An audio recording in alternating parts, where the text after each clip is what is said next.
무슨 운명의 장난일까 싶습니다.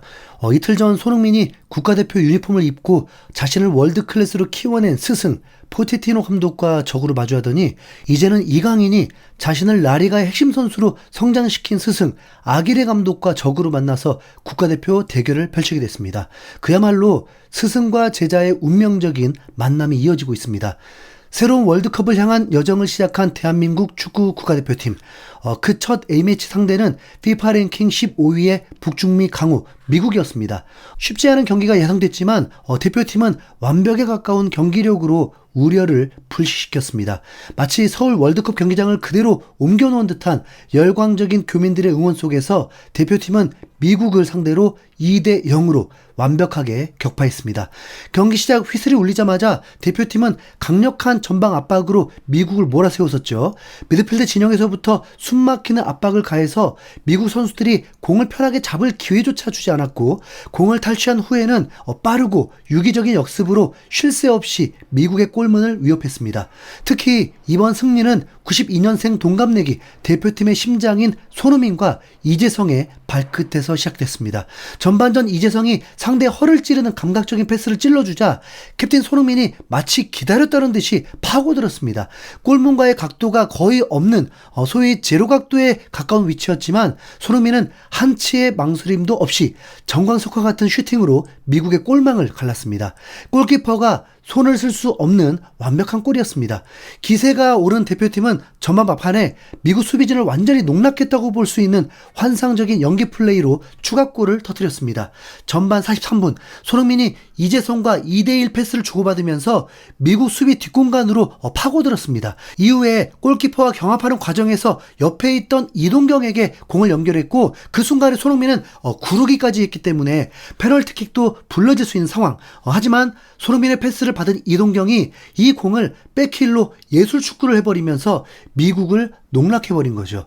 경우는 다르지만 2002년 국가대표팀이 완성된 이후에 스코틀랜드와의 경기에서 안정환의 칩슛으로 상대를 무력화시켰던 그런 황홀함과 맞먹었습니다. 한국이 강팀에게 이런 플레이를 할 수 있다니. 와우. 네. 손흥민은 전반에만 1골 1도움으로 평점 8.2를 받았죠. 후반전에는 또 한 명의 영웅이 탄생했습니다. 만회골을 넣기 위해서 파상 공세를 펼치는 미국 앞에서 골키퍼 조현우는 그야말로 거대한 벽이었습니다. 1대1 위기 상황에서 보여준 놀라운 반사신경과 연이어 터져나온 신들린 선방은 자칫 축제 분위기가 망쳐질 뻔했던 경기를 구해냈습니다. 조현우의 눈부신 활약 덕분에 대표팀은 무실점 승리라는 완벽한 결과를 손에 쥘 수 있었습니다. 이 인상적인 승리에 외신들도 깊은 관심을 보였습니다.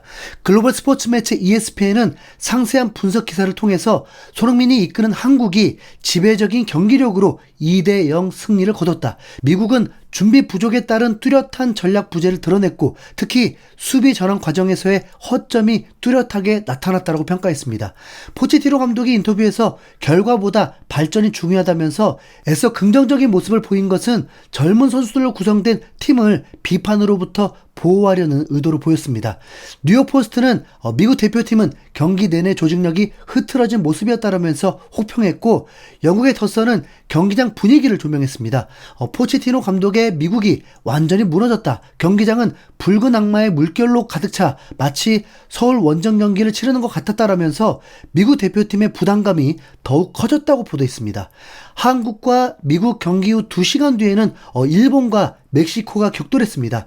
랭킹이 비슷해서 막상막하일 것이라는 평가처럼 경기는 90분 내내 팽팽한 수비전 양상으로 흘러갔는데 결과가 0대 0으로 골도 없이 끝날 줄은 몰랐습니다. 축구에서 골이 없이 끝나는 것만큼 허탈함이 어디 있겠습니까? 네. 환불 요청해라 그냥. 네. 일본 특유의 조직적인 수비와 멕시코의 기술적인 중원 싸움이 부딪혔지만 양팀 모두 결정적인 기회를 만들지 못했습니다. 이번 평가전은 한국과 일본이 10년 넘게 평가전이 없는 상황에서 현재 레벨을 간접적으로나마 가늠할 수 있는 좋은 기회였습니다. 물론 상대가 달랐기에 직접 비교는 어렵겠지만 한국은 강호 미국을 상대로 2득점과 무실점 승리를 챙겼고, 일본은 멕시코와 무득점으로 비겼습니다. 데이터를 넘어서 경기 내용에서 보여준 공격의 완성도와 결정력에서 한국이 앞섰다는 점에서 기분 좋은 승리라고 평가할 수 있습니다. 이 정도면 야구의 WBC처럼 한일미 한미일 국가가 정기적으로 축구 대회를 여는 것도 흥행과 신뢰를 모두 잡는 좋은 아이디어가 아닐까 싶습니다. 네. 이제 대표팀은 진정한 시험대인 멕시코를 상대합니다.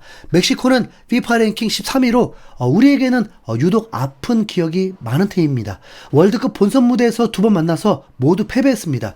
1998년 프랑스 월드컵 온 국민의 기대를 안고 치른 첫 경기, 하석주가 환상적인 왼발 프리킥으로 선제골을 넣었을 때만 해도 대한민국은 월드컵 첫 승의 꿈에 부풀었습니다. 하지만 그 기쁨은 너무나도 짧았습니다. 불과 몇 분 뒤에 하석주가 흥분을 이기지 못하고 백태클을 범해서 퇴장당하면서 영웅에서 역적이 되어버렸습니다.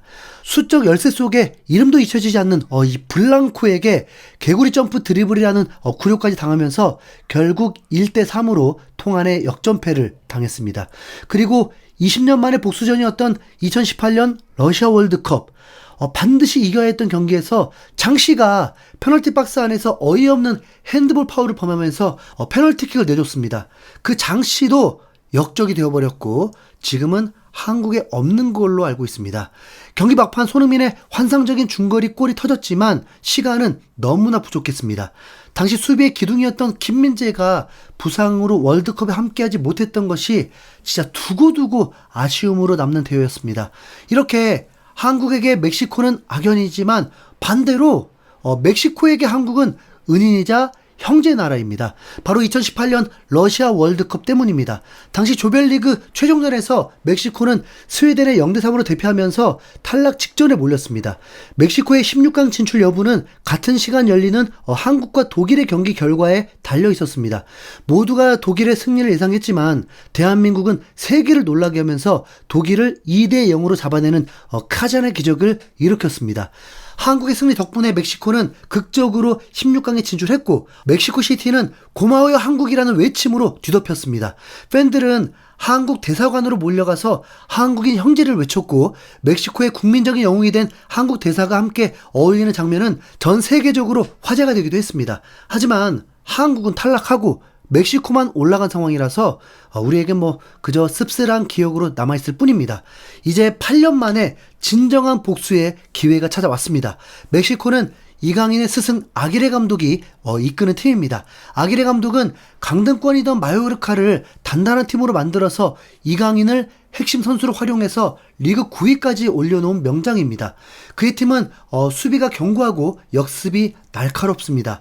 이강인의 장단점을 누구보다 잘 아는 감독이기에 더욱 까다로운 승부가 예상됩니다. 미국을 이겼다고 만족할 때가 아닙니다. 멕시코는 그보다 더 강한 상대입니다. 미국전에서 보여준 투어는 기본이고 수비 집중력을 90분 내내 유지해야 합니다. 선수들은 이 경기가 끝나면 곧바로 소속팀에 복귀해서 주말 리그 경기를 뛰어야 하는 힘든 일정을 앞두고 있습니다. 부상 없이 경기를 치르는 것도 무엇보다 중요합니다. 이번 A매치 2연전의 진정한 시험대는 바로 멕시코전입니다. 이 경기에서 승리해야만 월드컵을 향한 길이 더욱 탄탄해질 수 있습니다. 특히 월드컵 2포트가 되기 위해서도 승리가 중요합니다. 이미 미국을 잡아버리면서 점수가 팍팍 올라가겠지만 멕시코까지도 이긴다면 2포트 굳히기가 가능하게 되죠. 네. 경기는 수요일 아침 10시에 시작됩니다. 대한민국이 시원한 승리로 들끓고 딱 기분 좋은 점심시간에 경기가 마치는 만큼 그 승리의 기운이 이어져서 대한민국 자영업자분들에게 일일 대박의 기쁨이 전해지길 진심으로 바랍니다. 힘내라 대한민국! 이상 흰수염고래였습니다. 감사합니다.